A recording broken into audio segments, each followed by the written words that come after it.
Deep within a tiny village in Samburu North, a 16-year-old girl carries a 1.5-year-old boy in her arm and hurriedly heads home.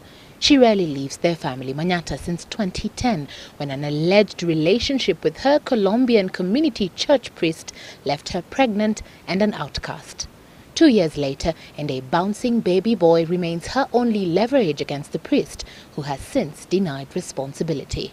Hatukuwa tumekubaliana na yeye, na mpaka wakati nilifika darasa la 5 alinisumbua, na mimi sikuwa nimekubali.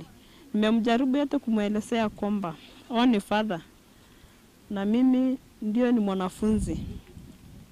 The 16-year-old now forced to leave school and take care of her son, even as efforts by the family to get the priest to take responsibility refused to yield any fruit.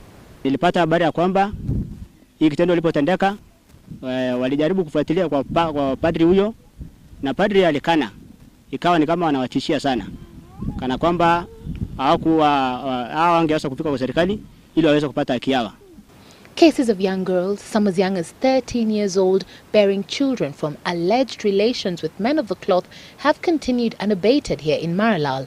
Girls whose circumstances such as poverty have made them vulnerable to such leaders at the cost of their own childhood and education, forcing the Department of Children's Services in Samburu to intervene in efforts to seek justice for such girls.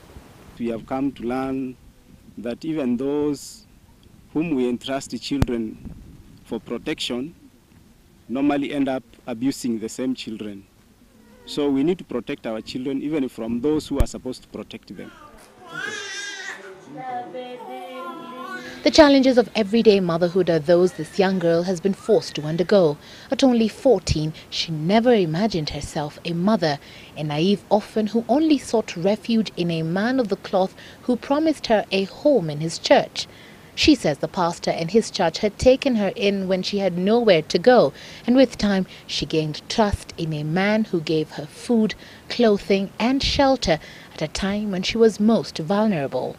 That trust broke in one fateful night when, after night prayers, a pastor who promised to take her to his sister for the night instead took her to his house, locked her in, raped her and threatened her not to tell a soul.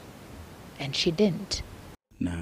Habari ilitufikia wakati ambapo msichana mimba ilionekana. Ndiye akakuja akatueleza kwamba alipatiwa mimba na pastor. Msichana tayari saizi amejifungua.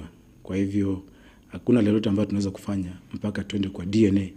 Kweli ni jambo ambalo ni mbaya kabisa, kwa sababu hawa ndio wanaopaswa kuwaongoza na kuendesha. Lakini kama hawa ndio kwa njia nyingine wanaharibu, basi hata mbele ya Mungu wana hukumu kubwa zaidi kushinda mwingine yote yule. The police and other officials continue to encourage young girls in the area to report such cases that are on an increase in the area. But for such girls, the stigma and slow path to justice is one that continues to leave them silenced in shame. Evelyn Wambui, Sunday Live.